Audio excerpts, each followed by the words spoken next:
ओम शांति। आज 19 मार्च 2025 के बाबा के अनमोल मधुर महावाक्य सुनेंगे। आज की मुरली में बाबा हम बच्चों को धारणा युक्त बातें बताते हैं, क्योंकि बाबा कहे बच्चे तुम्हें जीते जी इस पुरानी दुनिया से मर जाना है, और जब जीते जी मर जाना है तो उसके लिए कौन सा अभ्यास करना होगा। जितना हो सके देही अभिमानी रहने का अभ्यास करना होगा। सवेरे सवेरे उठकर अच्छा पुरुषार्थ करना है। एक बाप को याद करने का पुरुषार्थ करना है। लक्ष्य रहे कि कोई भी देहधारी की याद न आए। निरंतर बाप और 84 के चक्र को याद करो तो भी बाबा कहे अहो सौभाग्य कहेंगे।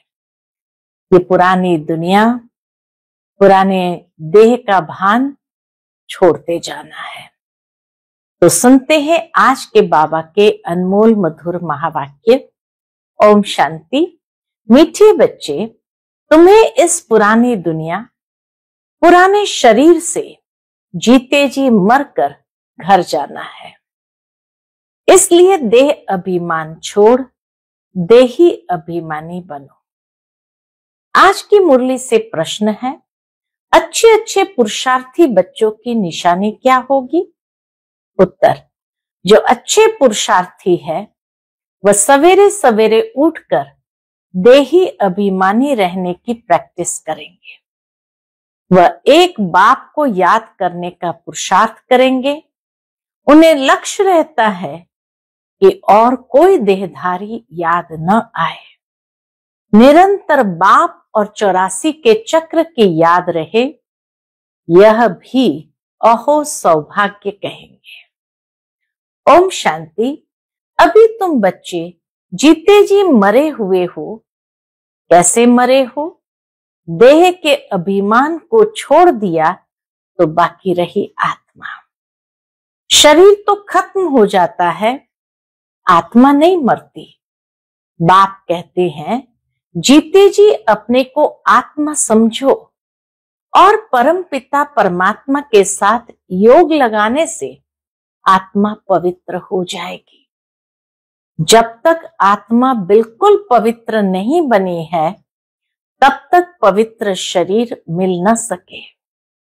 आत्मा पवित्र बन गई तो फिर यह पुराना शरीर आप ही छूट जाएगा।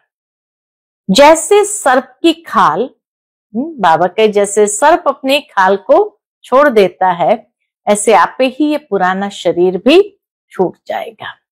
जैसे सर्प की खाल ऑटोमेटिकली छूट जाती है, उनसे ममत्व मिट जाता है। वह जानता है हमको नई खल मिलती है, पुरानी उतर जाएगी। हर एक को अपनी अपनी बुद्धि तो होती है ना। अभी तुम बच्चे समझते हो हम जीते जी इस पुरानी दुनिया से, पुराने शरीर से मर चुके हैं। फिर तुम आत्माएं भी शरीर छोड़ कहां जाएंगी? अपने घर। पहले पहले तो ये पक्का याद करना है, हम आत्मा है, शरीर नहीं। पहले पहले ये बात पक्का याद रखना है, हम आत्मा है, शरीर नहीं। आत्मा कहती है बाबा हम आपके हो चुके, जीते जी मर चुके। ये आत्मा का बाबा से वार्तालाप है कि बाबा हम आपके हो चुके, जीते जी मर चुके हैं। अब आत्मा को फरमान मिलता है। अब बाबा आत्मा को फरमान देते हैं कि मुझ बाप को याद करो तो तुम तमो प्रधान से सतो प्रधान बन जाएंगे। यह याद का अभ्यास पक्का चाहिए। आत्मा कहती है बाबा आप आए हैं तो हम आपके ही बनेंगे। आत्मा मेल है न कि फीमेल। हमेशा कहते हैं हम भाई भाई है, ऐसे थोड़ी कहते हम सब सिस्टर्स हैं, सब बच्चे हैं। सब बच्चों को वर्षा मिलना है। अगर अपने को बच्ची कहेंगे तो वर्षा कैसे मिलेगा? आत्माएं सब है भाई भाई। बाप सबको कहते हैं, रूहानी बच्चों मुझे याद करो। आत्मा कितनी छोटी है, यह है बहुत महीन समझने की बातें। बच्चों को याद ठहरती नहीं है। बच्चों की शिकायत रहती है, बाबा आपकी याद ठहरती नहीं है। सन्यासी लोग दृष्टांत देते हैं कि जैसे वो व्यक्ति ने कहा मैं भैंस हूं, मैं भैंस हूं, ऐसे कहने से फिर भैंस बन जाते हैं। अब वास्तव में भैंस कोई बनते थोड़ी है। बाप तो कहते हैं अपने को आत्मा समझो। ये आत्मा और परमात्मा का ज्ञान तो कोई को है नहीं, इसलिए ऐसी ऐसी बातें कह देते हैं। अब तुमको देही अभिमानी बनना है। हम आत्मा है, ये पुराना शरीर छोड़ हमको जाए नया लेना है। मनुष्य मुख से कहते भी है कि आत्मा स्टार है, भ्रुकुटी के बीच में रहती है, फिर कह देते अंगुष्ठ मिसल है। अब सितारा कहाँ, अंगुष्ठ कहाँ? आत्मा स्टार मिसल है, सितारा मिसल है, और कोई कहते अंगुष्ठ मिसल है। तो बाबा कहे कहाँ सितारा, कहाँ अंगुष्ठ? और फिर मिट्टी के शालिग्राम बैठ बनाते हैं। इतनी बड़ी आत्मा तो हो नहीं सकती। मनुष्य देह अभिमानी है ना, तो बनाते भी मोटे रूप में है। आत्मा को भी जैसे मोटे रूप में बना दिया। यह तो बड़ी सूक्ष्म महीनता की बातें हैं। भक्ति भी मनुष्य एकांत में बैठ, कोठी में बैठकर करते हैं। बाबा कहे भक्ति भी मनुष्य एकांत में, कोठी में बैठ करते हैं। तुमको तो गृहस्थ व्यवहार में, धंधे आदि में रहते हुए बुद्धि में यह पक्का करना है, हम आत्मा है। एकांत में बैठ हमें अभ्यास करना है, हम आत्मा है। बाप कहते हैं मैं तुम्हारा बाप भी इतनी छोटी बिंदु हूं। ऐसे नहीं कि मैं बड़ा हूं, मेरे में सारा ज्ञान है। आत्मा और परमात्मा दोनों एक जैसे ही है, सिर्फ उनको सुप्रीम कहा जाता है। ये ड्रामा में नूंद है। बाप कहते मैं तो अमर हूं। मैं अमर न होता तो तुमको पावन कैसे बनाऊं, तुमको स्वीट चिल्ड्रन कैसे कहूं? आत्मा ही सब कुछ करती है, बाप आकर देही अभिमानी बनाती है। इसमें ही मेहनत है। बाप कहते मुझे याद करो और कोई को याद न करो। योगी तो दुनिया में बहुत है। कन्या की सगाई होती है तो फिर पति के साथ योग लग जाता है ना। पहले थोड़ी था, पति को देखा फिर उनकी याद में रहती है। अब बाप कहते हैं माँ में कम याद करो। ये बहुत अच्छी प्रैक्टिस चाहिए। जो अच्छे अच्छे पुरुषार्थी बच्चे हैं वह सवेरे सवेरे उठकर देही अभिमानी रहने की प्रैक्टिस करेंगे। बाबा कहे जो अच्छे अच्छे पुरुषार्थी बच्चे हैं वो क्या करते, सवेरे सवेरे उठकर देही अभिमानी रहने की प्रैक्टिस करेंगे। भक्ति भी सवेरे करते हैं ना, अपने अपने इष्ट देव को याद करते हैं। हनुमान की भी कितनी पूजा करते हैं, लेकिन जानते कुछ भी नहीं। बाप आकर समझाते हैं तुम्हारी बुद्धि बंदर मिसल हो गई है, अब फिर तुम देवता बनते हो। अब यह है पति तमो प्रधान दुनिया, अभी तुम आए हो बेहद के पाप पास। मैं तो पुनर्जन्म रहित हूं। ये शरीर इस दादा का है। बाबा कहे ये शरीर भी इस दादा का है। मेरा कोई शरीर का नाम नहीं, मेरा नाम ही है कल्याणकारी शिव। तुम बच्चे जानते हो शिव बाबा कल्याणकारी आकर नरक को स्वर्ग बनाते हैं, कितना कल्याण करते हैं। नरक का एकदम विनाश करा देते हैं। प्रजापिता ब्रह्मा द्वारा अभी स्थापना हो रही है। यह है प्रजापिता ब्रह्मा मुख वंशावली। चलते फिरते एक दो को सावधान करना है, मन मना भव। बाप कहते हैं मुझे याद करो तो विकर्म विनाश होंगे। पतित पावन तो बाप है ना। उन्होंने भूल से भगवान वाच के बदले से कृष्ण भगवान वाच लिख दिया है। भगवान तो निराकार है, उनको परमपिता परमात्मा कहा जाता है। उनका नाम है शिव। शिव की पूजा भी बहुत होती है। शिव काशी कहते रहते हैं। भक्ति मार्ग में अनेक प्रकार के नाम रख दिए हैं। कमाई के लिए अनेक मंदिर बनाए हैं। असली नाम है शिव। फिर सोमनाथ रखा है। सोमनाथ सोम रस पिलाते हैं, ज्ञान धन देते हैं। फिर जब पुजारी बनते हैं तो कितना खर्चा करते हैं उनके मंदिर बनाने पर, क्योंकि सोम रस दिया है ना। सोमनाथ के साथ सोमनाथिनी भी होगी। यथा राजा रानी तथा प्रजा, सब सोमनाथ सोमनाथिनी है। तुम सोनी दुनिया में जाते हो, वहां सोने की ईंटें होती है, नहीं तो दीवारें आदि कैसे बने। बहुत सोना होता है, इसलिए उनको सोने की दुनिया कहा जाता है। यह है लोहे की, पत्थरों की दुनिया। स्वर्ग का नाम सुनकर ही मुख पानी हो जाता है। विष्णु के दो रूप लक्ष्मी नारायण अलग अलग बनेंगे ना। तुम विष्णुपुरी के मालिक बनते हो, अभी तुम हो रावणपुरी में।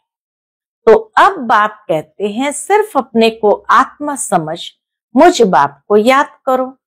बाप भी परमधाम में रहते हैं, तुम आत्माएं भी परमधाम में रहती हो। बाप कहते हैं तुमको कोई तकलीफ नहीं देता हूं, बहुत सहज है। बाकी ये रावण दुश्मन तुम्हारे सामने खड़ा है, ये विघ्न डालते हैं। ज्ञान में विघ्न नहीं पड़ते, विघ्न पड़ते हैं इसमें याद में। याद में ही विघ्न पड़ते, ज्ञान सुनने सुनाने में कोई विघ्न नहीं पड़ते। घड़ी घड़ी माया याद भुला देती है, देह अभिमान में ले आती है, बाप को याद करने नहीं देती है। माया बड़े विघ्न डालती है, बाप को याद करने नहीं देती। ये युद्ध चलती है। बाप कहते हैं तुम कर्म योगी तो हो ही। बाबा कहते तुम कर्म योगी तो हो ही। अच्छा, दिन में याद नहीं कर सकते हो तो रात को याद करो। रात का अभ्यास दिन में काम आएगा। निरंतर स्मृति रहे। जो बाप हमको विश्व का मालिक बनाते हैं, हम उसे याद करते हैं। बाप की याद और 84 जन्म के चक्र की याद रहे तो अहो सौभाग्य। औरों को भी सुनाना है। बहनों और भाइयों, अब कलयुग पूरा हो, सतयुग आता है। बाप आए हैं सतयुग के लिए, राजयोग सिखला रहे हैं। कलयुग के बाद सतयुग आना है। एक बाप के सिवाय और कोई को याद नहीं करना है। वानप्रस्थी जो होते हैं वह सन्यासियों का जाय संग करते हैं। वानप्रस्थ, वहां वाणी का काम नहीं है, आत्मा शांत रहती है, लीन तो हो नहीं सकती। ड्रामा से कोई भी एक्टर निकल नहीं सकता। यह भी बाप ने समझाया है। एक बाप के सिवाय और कोई को याद नहीं करना है। देखते हुए भी याद न करो। ये पुरानी दुनिया तो विनाश हो जानी है, कब्रिस्तान है ना। मुर्दों को कभी याद किया जाता है क्या? पूछते बाबा, मुर्दों को कभी याद किया जाता है क्या? बाप कहते हैं ये सब मरे पड़े हैं। जैसे भगवान ने अर्जुन को दिखाया, ये सब मरे पड़े हैं, तुम तो निमित्त हो। तो ऐसे ही बाबा कहे ये सब मरे पड़े हैं, मैं आया हूं पतितों को पावन बनाए ले जाता हूं। यहां ये सब खत्म हो जाएंगे। आजकल बॉम्ब्स आदि जो भी बनाते हैं बहुत तीखे तीखे बनाते रहते हैं। कहते हैं यहाँ बैठे जिस पर छोड़ेंगे उस पर ही गिरेंगे। इतनी टेक्नोलॉजी साफ हो गई है, बैठे बैठे एक जगह से कमांड देंगे यहां जाकर के ये गिरना चाहिए तो वहां पर ही गिरेंगे। ये नूंद है। फिर से विनाश होना है। भगवान आते हैं, नई दुनिया के लिए राजयोग सिखला रहे हैं। यह महाभारत लड़ाई है जो शास्त्रों में गाई हुई है। बरोबर भगवान आए हैं स्थापना और विनाश करने। चित्र भी क्लियर है। तुम साक्षात्कार कर रहे हो, हम यह बनेंगे। यहां की यह पढ़ाई खत्म हो जाएंगी, वहां तो बैरिस्टर डॉक्टर आदि की दरकार होती नहीं। सतयुग में न डॉक्टर है न बैरिस्टर है, वहां इसकी दरकार नहीं होती। तुम तो यहाँ का वर्षा ले जाते हो, हुनर भी सब यहां से ले जाएंगे। मकान आदि बनाने वाले फर्स्ट क्लास होंगे तो वहां भी बनाएंगे। बाजार आदि भी तो होगी ना, काम तो चलेगा। यहां से सीखा हुआ अकल ले जाते हैं। साइंस से भी अच्छे अच्छे हुनर सीखते हैं, वह सब वहां काम आएंगे। बाबा के जो हुनर यहाँ सीखते हैं वह सब वहां काम आएंगे। प्रजा में जाएंगे। तुम बच्चों को तो प्रजा में नहीं आना है, तुम आए ही हो बाबा मम्मा के तख्त नशीन बनने। इतना बाबा हमें ऊंचा सम्मान देते हैं कि तुम्हें प्रजा नहीं बनना है, तुम आए हो बाबा मम्मा के तख्त नशीन बनने। बाप जो श्रीमत देते हैं उस पर चलना है। फर्स्ट क्लास श्रीमत तो एक ही देते हैं, कौन सी? कि मुझे याद करो। कोई का भाग्य अनायास भी खुल जाता है, कोई कारण निमित्त बन पड़ता है। कुमारियों को भी बाबा कहते हैं शादी तो बर्बादी हो जाएंगी, इस गटर में मत गिरो। क्या तुम बाप का नहीं मानेंगे? बाबा कहे क्या तुम बाप का नहीं मानेंगे? स्वर्ग की महारानी नहीं बनेंगे? अपने साथ प्रण करना चाहिए कि हम उस दुनिया में कभी नहीं जाएंगे, उस दुनिया को याद भी नहीं करेंगे। शमशान को कभी याद करते हैं क्या? यहां तो तुम कहते हो कहां ये शरीर छूटे तो हम अपने स्वर्ग में जाए। अब 84 जन्म पूरे हुए, अब हम अपने घर जाते हैं। औरों को भी यही सुनाना है। यह भी समझते हो बाबा बिगर सतयुग की राजाई कोई दे नहीं सकते। इस रथ को भी कर्म भोग तो होता ही है ना। बाबा कहे इस रथ को भी, ब्रह्मा बाबा के शरीर में भी कर्म भोग तो होता है ना। बाप दादा की भी आपस में कभी कभी रूरियान चलती है। क्या रूरियान चलती है? ये बाबा कहते हैं बाबा आशीर्वाद कर दो। ब्रह्मा बाबा शिव बाबा से कहते हैं बाबा आशीर्वाद कर दो। खांसी के लिए कोई दवाई करो या छू मंत्र से उड़ा दो। कहते हैं तो शिव बाबा क्या कहते हैं? नहीं, ये तो भोगना ही है। यह तुम्हारा रथ लेता हूं, उसके एवज में तो देता ही हूं, बाकी यह तो तुम्हारा हिसाब किताब है। तुम्हारा हिसाब किताब तो तुमको ही चुकता करना होगा। यानी ब्रह्मा बाबा को भी बाबा ने कोई आशीर्वाद दे करके छू मंत्र नहीं किया हिसाब किताब को, तो बाकी और किसको करेंगे?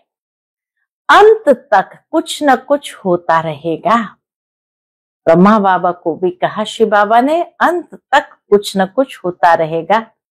तो मैं आशीर्वाद करूं तो सब पर करना पड़े, क्योंकि शिव बाबा के लिए तो सब बच्चे एक समान है। तो इसीलिए शिव बाबा ब्रह्मा बाबा से कहे तुम्हें आशीर्वाद करूं तो सब पर करना पड़े।